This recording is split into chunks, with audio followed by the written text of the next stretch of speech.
आपल्यासाठी एक महत्त्वाची बातमी समोर आली आहे। पुणे शहरामध्ये 144 कलम लागू करण्यात आले आहे।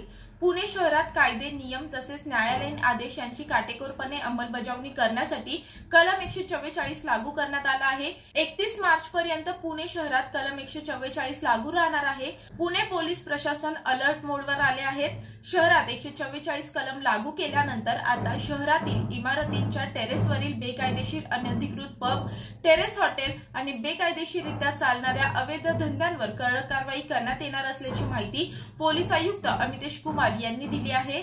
या संदर्भात पोलीस आयुक्त कार्यालयात हॉटेल मालक आणि चालक यांची बैठक झाली आहे।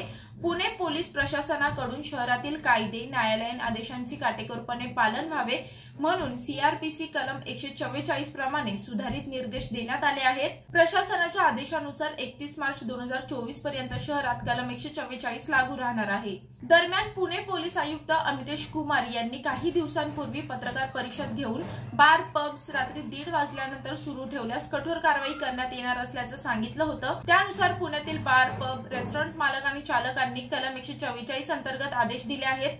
पुणे शहरातील सर्व हुक्का पार्लर देखील बंद करण्यात येत आहेत। पोलिसांकडून पब्स, रेस्टॉरंटमध्ये हुक्का सेवन आणि विक्री करणाऱ्यांवर कठोर कारवाई करण्यात येणार आहे। काही दिवसांपूर्वी पुणे पोलिसांनी तब्बल 4 कोटी रुपयांचे अंमली पदार्थ जप्त केले होते। या घटनेनंतर शहरात खळबळ उडाली होती। पोलीस सध्या या प्रकरणाचा तपास करत आहेत। मी वर्षा काटेकर, योद्धा न्यूज, नवी मुंबई।